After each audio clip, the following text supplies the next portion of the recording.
안녕하세요, 여러분. 아파트 OK 사용 설명서에 오신 걸 환영합니다. 앞으로 아파트 OK와 함께 아파트 단지 관리 업무를 쉽고 재미있게 해볼 거예요. 이 책에는 아파트 OK를 처음 사용할 때 궁금한 점들을 알려줄 거예요. 단지 정보 등록하기, 업무 관리하기, 우리 아파트에 사는 사람들 관리하기, 그리고 그 외에도 많은 것들을 함께 배워볼게요. 첫 번째로 우리 아파트 단지 정보를 등록하는 방법을 알아볼까요? 아파트 OK를 처음 쓸 때 우리 아파트의 집이 몇 채인지, 어떤 동이 있는지 같은 정보들을 알려줘야 해요. K아파트나 XPRP라는 다른 프로그램에서 정보를 가져올 수도 있고 엑셀 파일로 가져올 수도 있어요. 만약 그런 게 없다면 직접 하나씩 입력해야 한답니다. 이제 아파트 OK에 로그인해 볼까요?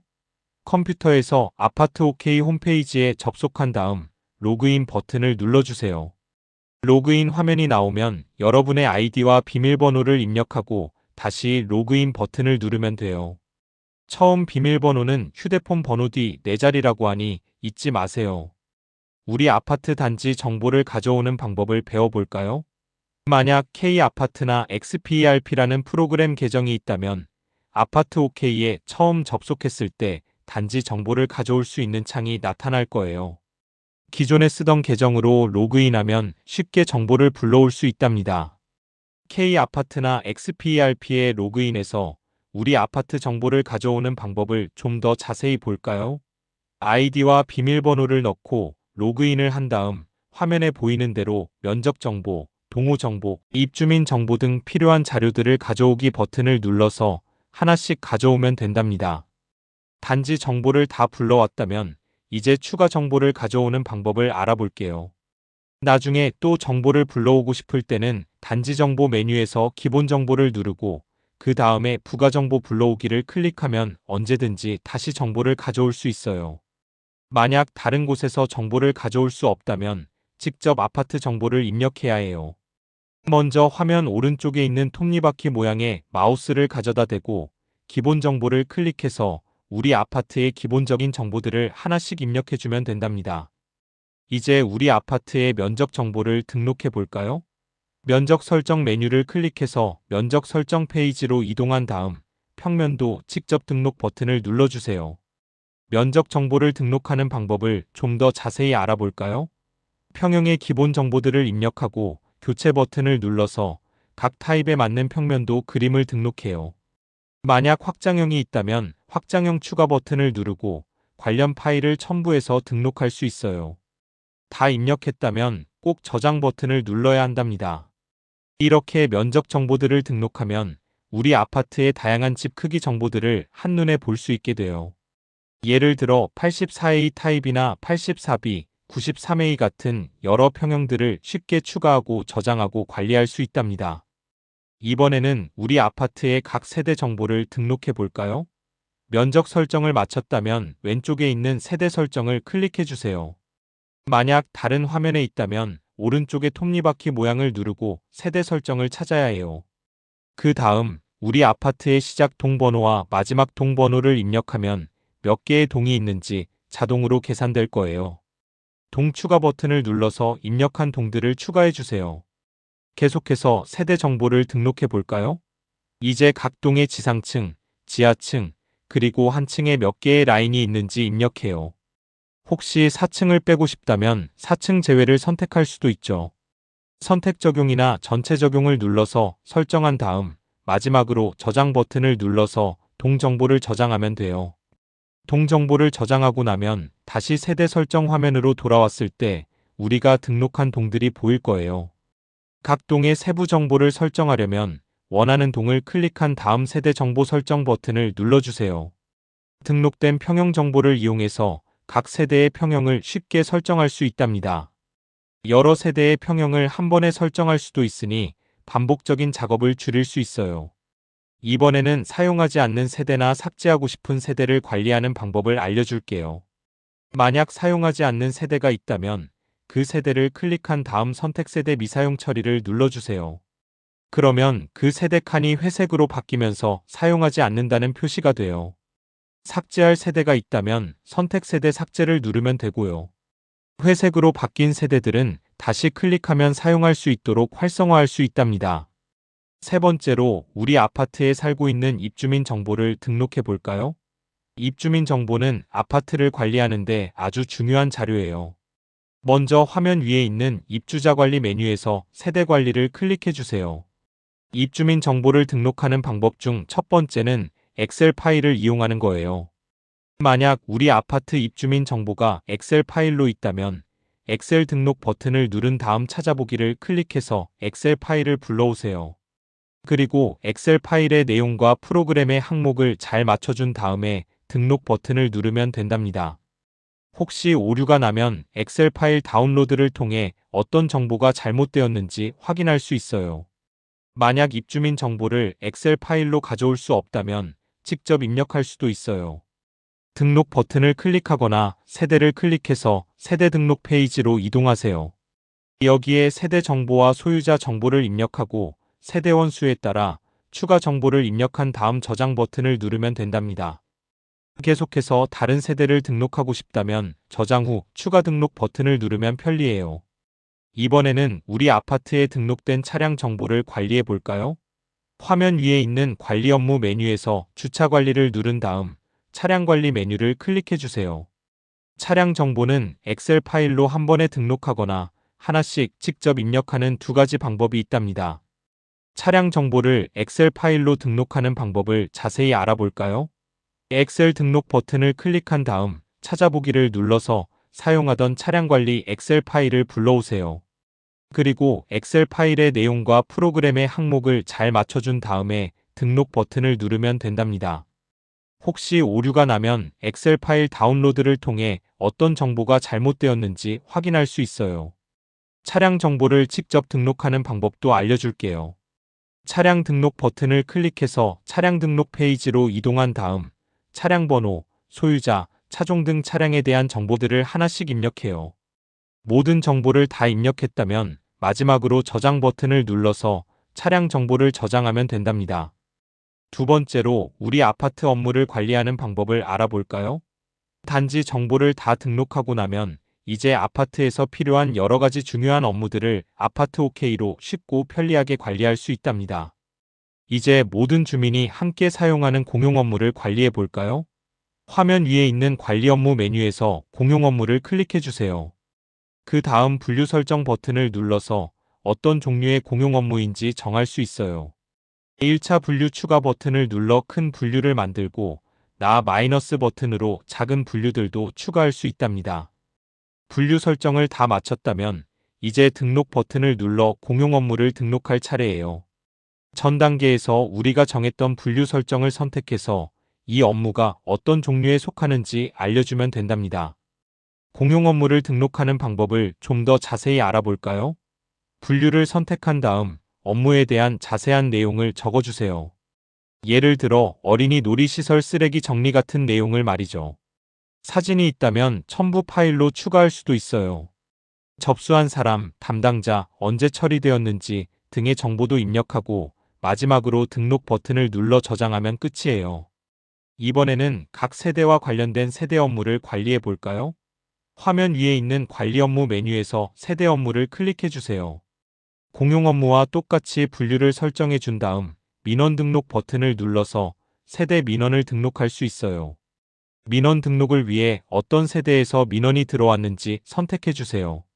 그 다음 세대 업무에 대한 자세한 내용을 적고 마지막으로 등록 버튼을 눌러서 저장하면 된답니다. 이번에는 주차 단속을 관리하는 방법을 알아볼까요? 화면 위에 있는 관리 업무 메뉴에서 주차 단속 메뉴를 클릭해 주세요. 그 다음 주차 위반 등록 버튼을 눌러서 주차 위반 내용을 입력하면 된답니다. 주차 단속 내용을 좀 더 자세히 입력해 볼까요? 주차 위반 차량의 차량 번호, 차종, 연락처 등을 입력해요. 어떤 내용으로 단속했는지, 어디에서 단속했는지도 적고요. 사진이 있다면 첨부 파일로 추가할 수도 있어요. 다 입력했다면 저장 버튼을 눌러서 기록하면 된답니다. 주차 위반 차량에 알림 메시지를 보내는 방법도 있어요. 주차 위반으로 등록된 차량을 선택한 다음 알림 발송 버튼을 클릭해 주세요. 메시지를 보낼 사람을 정하고 내용을 입력해서 알림을 보낼 수 있답니다. 자주 쓰는 메시지라면 템플릿으로 저장하기 버튼을 눌러 템플릿으로 저장해두면 다음부터는 쉽게 불러와서 사용할 수 있어요. 세 번째로 우리 아파트 입주민 단체를 관리하는 방법을 알아볼까요? 입주민 단체는 아파트 주민들을 대표하는 중요한 조직이랍니다. 이 메뉴에서는 대표회의나 선거관리위원회 같은 단체들을 관리할 수 있어요. 입주자 대표회의 명단을 추가하는 방법을 알려줄게요. 먼저 입주자 관리 메뉴에서 입주자 대표회의를 클릭해 주세요. 그 다음 기수 추가 버튼을 눌러서 몇 기 대표회의인지 입력하고 추가 버튼을 클릭하면 된답니다. 입주민 단체의 직책을 관리해 볼까요?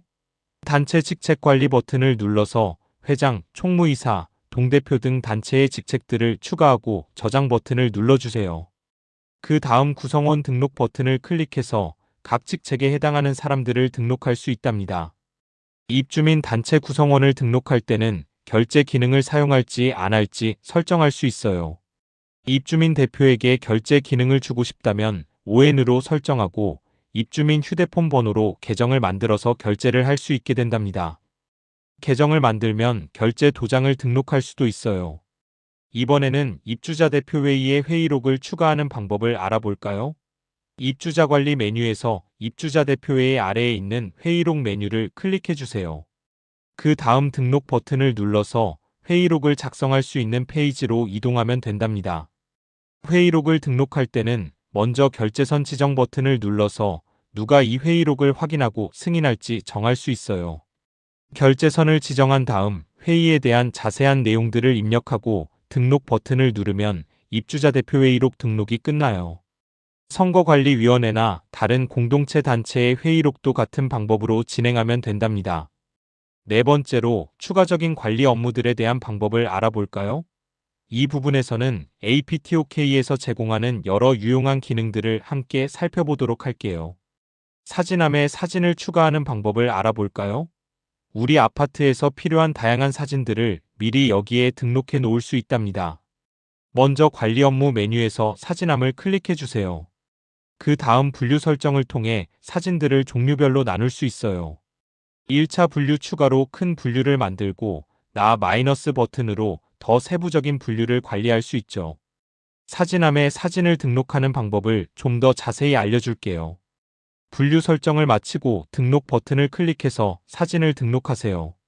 사진에 대한 정보 공종, 위치, 내용 등을 입력할 수 있고 사진 정보 표기를 켜면 사진 위에 글씨를 넣어서 설명할 수도 있어요.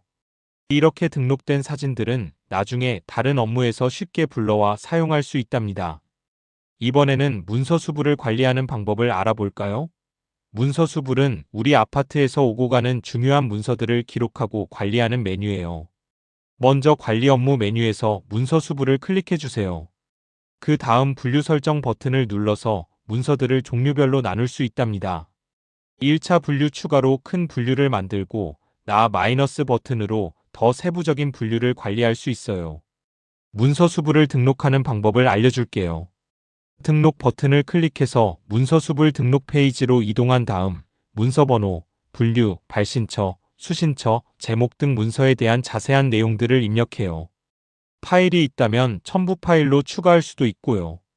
모든 내용을 다 입력했다면 마지막으로 등록 버튼을 눌러서 문서수불을 등록하면 된답니다. 이번에는 게시판을 관리하는 방법을 알아볼까요? 게시판에 공지나 안내문을 올릴 때 미리 만들어진 샘플 서식 양식을 사용할 수 있어요. 관리 업무 메뉴에서 게시판 관리 아래에 있는 샘플 서식 양식을 클릭하면 다양한 양식들을 볼 수 있답니다. 필요한 양식을 선택해서 활용해 보세요. 게시판에 올릴 샘플 양식을 확인하고 수정하는 방법을 알아볼게요. 만약 불러온 양식이 한글 파일처럼 첨부 파일 형식이라면 PC로 다운로드 받아서 워드 프로세서 같은 프로그램으로 수정한 다음 다시 업로드해야 해요. 아쉽지만 첨부 파일 형태의 양식은 아파트 OK 안에서 바로 수정할 수는 없답니다. 다운로드 창에서 파일을 확인하고 수정해 주세요. 첨부 파일이 아닌 아파트 OK 안에서 바로 작성된 양식들은 활용하기 버튼을 눌러 쉽게 수정할 수 있어요. 원하는 양식을 클릭하고 상세 화면에서 활용하기 버튼을 눌러 내용을 수정한 다음 등록 버튼을 클릭하면 수정이 완료돼요. 이렇게 등록된 양식들은 단지 서식 양식으로 저장되어 우리 아파트에서만 사용할 수 있게 된답니다. 이번에는 각종 자료와 단지 공지사항을 관리하는 방법을 알아볼까요? 먼저 관리 업무 메뉴에서 각종 자료 또는 단지 공지사항을 클릭해 주세요. 그 다음 분류 설정 버튼을 눌러서 자료나 공지사항들을 종류별로 나눌 수 있어요. 분야 추가 버튼을 눌러 새로운 분야를 만들 수도 있답니다. 분류 설정을 다 마쳤다면 이제 등록 버튼을 클릭해서 각종 자료나 단지 공지사항을 등록할 수 있는 페이지로 이동해요. 여기에 자료의 제목이나 내용, 그리고 필요하다면 파일을 첨부해서 자세한 내용을 입력한 다음 마지막으로 등록 버튼을 눌러서 등록하면 된답니다. 다섯 번째로 우리 아파트의 법정 일정을 관리하는 방법을 알아볼까요? 법정 일정은 법에 따라 꼭 지켜야 하는 중요한 일정들을 말해요. 이 메뉴에서는 그런 일정들을 체계적으로 관리할 수 있답니다. 월간 일정이나 개인 일정을 등록하는 방법을 알아볼게요. 먼저 법정 일정 메뉴에서 월간 일정 또는 개인 일정을 클릭해 주세요. 화면에 달력이 보일 텐데요. 노란색으로 표시된 칸이 바로 오늘 날짜예요. 달력 위에 있는 버튼을 눌러서 다른 달로 이동할 수 있답니다. 월간 일정이나 개인 일정을 추가하려면 달력에서 원하는 날짜를 클릭해 주세요. 그러면 일정을 입력할 수 있는 창이 나타날 거예요. 여기에 일정 제목, 시작 시간, 종료 시간, 메모 등을 입력하고 등록 버튼을 누르면 달력에 일정이 표시된답니다. 월간 일정은 우리 아파트 모든 직원의 달력에 표시되고 개인 일정은 나에게만 표시되는 차이가 있어요. 이번에는 관리 계획을 추가하는 방법을 알아볼까요? 법정 일정 메뉴에서 관리 계획을 클릭해 주세요. 그러면 법적으로 정해져 있는 다양한 관리 계획들이 자동으로 보일 거예요. 각 항목의 이름을 클릭하면 완료된 날짜나 앞으로 예정된 날짜를 추가할 수 있답니다. 관리 계획을 좀 더 자세히 추가해 볼까요? 완료되었거나 앞으로 예정된 일정을 등록하고 싶은 항목을 클릭해 주세요.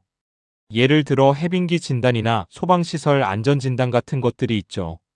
등록 버튼을 클릭하면 해당 항목의 완료일이나 예정일을 추가할 수 있답니다. 어떤 안전점검 같은 관리 계획은 담당자를 먼저 등록해야 할 때도 있어요. 팝업 창에서 확인 버튼을 누른 다음 총괄 책임자와 안전관리 책임자를 선택해서 설정해 주세요. 그리고 온, 오프 버튼으로 이 항목에 권한을 부여하고 저장 버튼을 클릭하면 된답니다. 다시 등록 버튼을 클릭하면 우리가 선택했던 항목의 세부적인 진단 내용들을 등록할 수 있어요. 기울어진 곳, 갈라진 곳, 맨홀 덮개 상태 등 여러 진단 항목과 결과를 입력하고 등록 버튼을 누르면 된답니다. 이렇게 등록하고 나면 관리계획표에 완료된 일정이 표시되고 다음 예정 일정도 자동으로 보여줄 거예요. 다른 관리계획 메뉴들도 같은 방법으로 진행하면 된답니다. 여섯 번째로 전자결제하는 방법을 알아볼까요?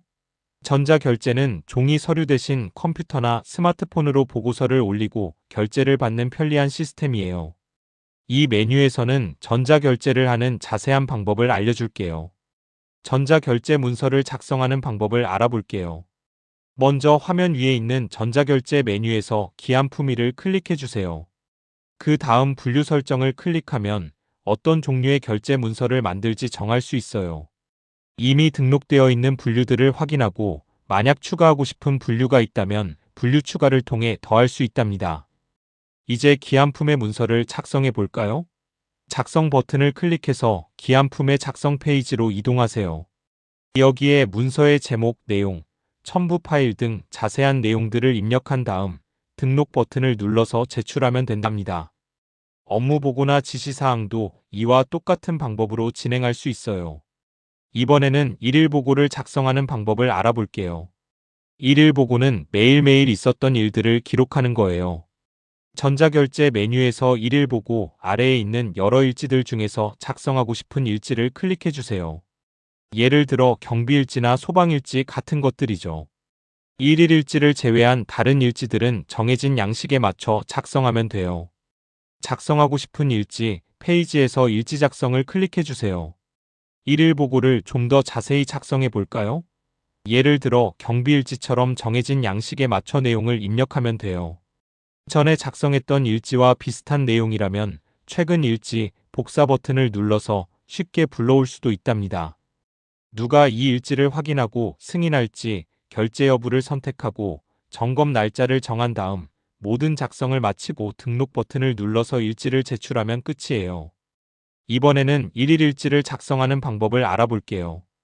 전자결제 메뉴에서 일일 보고 아래에 있는 일일 일지를 클릭해서 페이지로 이동해 주세요. 분야 설정을 클릭해서 기본적으로 등록된 분야 외에 추가할 분야가 있다면 더할 수 있어요. 사건사 고보고나 일일 일지 또는 추가된 다른 분야들도 앞에서 설명한 다른 일지들과 똑같은 방법으로 작성하면 된답니다. 일일 일지에서 민원 보고를 선택하면 아래에 보고할 민원을 추가하거나 삭제할 수 있는 창이 생길 거예요. 민원 추가 버튼을 클릭하면 우리가 세대 업무에서 등록했던 민원들 목록이 나타난답니다. 처리했던 민원 중에서 보고하고 싶은 것을 선택해서 추가할 수 있어요. 일일 일지에서 주요 업무 보고를 선택하면 아래에 보고할 공용 업무를 추가하거나 삭제할 수 있는 창이 생길 거예요. 공용 업무 추가 버튼을 클릭하면 우리가 공용 업무에서 등록했던 업무들 목록이 나타난답니다. 처리했던 업무 중에서 보고하고 싶은 것을 선택해서 추가할 수 있어요. 7번째로 우리 아파트의 자산 관리하는 방법을 알아볼까요? 자산은 우리 아파트의 소중한 물건들을 말해요. 이 메뉴에서는 우리 아파트가 가지고 있는 물건들을 잘 정리하고 관리할 수 있답니다. 이번에는 저장품을 관리하는 방법을 알려줄게요. 저장품은 형광등, 청소 도구처럼 계속 쓰는 소모품 같은 것들이에요. 먼저 자산관리 메뉴에서 저장품 전용 공용 메뉴를 클릭해 주세요. 그 다음 저장품목 등록 버튼을 눌러서 새로운 저장품을 등록할 수 있답니다. 저장품목을 등록하는 방법을 좀 더 자세히 알아볼까요? 저장품의 이름, 단위, 담당 관리자, 그리고 대표 이미지 같은 정보들을 입력해요. 구입처, 단가, 수량, 구매일 같은 정보도 꼼꼼하게 입력한 다음 저장 버튼을 눌러서 정보를 저장하고 등록 버튼을 눌러 등록하면 된답니다. 등록된 저장품을 클릭하면 자세한 정보를 볼 수 있는 페이지가 나와요. 여기서 출고 등록과 입고 등록 버튼을 통해 저장품이 들어오고 나가는 것을 관리할 수 있답니다. QR코드 출력을 이용해서 저장품에 QR코드를 붙여두면 나중에 스마트폰으로 QR코드를 찍어서 바로 출고 입고 등록 화면으로 이동할 수 있어서 아주 편리해요. 이번에는 공기구직 기비품을 관리하는 방법을 알아볼게요. 공기구는 드릴이나 망치 같은 연장들을 말하고 직기비품은 책상, 의자 같은 비품들을 말해요. 먼저 자산관리 메뉴에서 공기구 메뉴를 클릭해 주세요. 그 다음 분류 설정 버튼을 눌러서 공기구직 기비품의 종류를 추가한 다음 등록 버튼을 눌러서 등록 페이지로 이동하면 된답니다. 공기구직 기비품 등록 페이지에서 자세한 정보를 입력해 볼까요? 품목명, 규격, 모델명, 관리자 같은 자산 정보와 구입처, 단가, 수량, 구매일 같은 구매 정보를 입력해요. 감가상각 정보도 설정할 수 있답니다. 모든 정보를 다 입력한 후에 등록 버튼을 클릭해서 저장하면 끝이에요. 이렇게 등록된 공기구직 기비품은 목록에서 클릭해서 상세하게 확인할 수 있고 저장품처럼 QR코드를 이용해서 모바일로 편리하게 관리할 수 있어요. 8번째로 우리 아파트 인사관리하는 방법을 알아볼까요? 인사관리는 우리 아파트에서 일하는 직원분들을 관리하는 메뉴예요. 직원 정보를 등록하고 어떤 일을 할 수 있는지 권한도 정해줄 수 있답니다. 직원을 추가하기 전에 먼저 직급과 부서를 설정해야 해요. 화면 위에 있는 인사관리 메뉴에서 직급 부서 메뉴를 클릭해 주세요. 그 다음 직급 추가와 소속 추가 버튼을 눌러서 소장, 과장 같은 직급과 소속 부서들을 추가하고 저장 버튼을 눌러서 저장하면 된답니다. 직급과 소속을 다 추가했다면 이제 직원을 추가해 볼까요? 인사관리 메뉴에서 직원 현황 메뉴를 클릭해 주세요. 그 다음 등록 버튼을 클릭해서 직원 정보를 등록할 수 있는 페이지로 이동하면 된답니다. 직원 정보를 등록하는 방법을 알아볼게요. 먼저 등록할 직원의 휴대폰 번호를 입력하면 그 번호로 아이디와 초기 비밀번호 휴대폰 번호 뒤 4자리가 자동으로 설정될 거예요. 그 다음 이름, 부서, 입사일, 주소 등 직원의 자세한 정보들을 입력하고 학력사항이나 자격사항도 추가할 수 있답니다.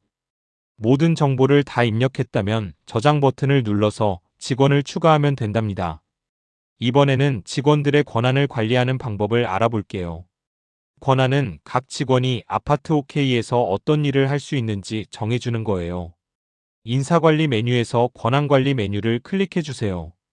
권한별 설정에서는 권한 추가 버튼을 통해 대리급 직원들처럼 공통된 권한을 한 번에 설정할 수 있어요.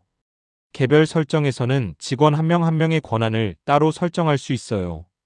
권한을 설정하고 싶은 직원을 왼쪽 목록에서 선택한 다음 단지 정보, 관리 업무, 전자결제 등 어떤 메뉴에서 등록, 열람 관리를 할 수 있는지 하나씩 정해주세요. 모든 권한 설정을 마친 후에 저장 버튼을 눌러서 직원 권한을 적용하면 된답니다. 이번에는 직원들의 휴가를 관리하는 방법을 알아볼게요. 먼저 인사관리 메뉴에서 휴가 관리를 클릭해 주세요. 그 다음 휴가 사용 현황을 클릭하면 직원들의 휴가 현황을 볼 수 있는 페이지로 이동할 수 있답니다. 직원들에게 휴가를 부여하는 방법을 알아볼게요. 발생 일수 칸에 각 직원에게 줄 휴가 일수를 입력해 주세요. 예를 들어 연차 대체 휴가, 경조사 휴가 등을 입력할 수 있죠. 모든 입력이 끝났다면 저장 버튼을 눌러서 저장하면 된답니다. 이제 각 직원들은 부여된 휴가 일수만큼 휴가를 신청할 수 있게 돼요.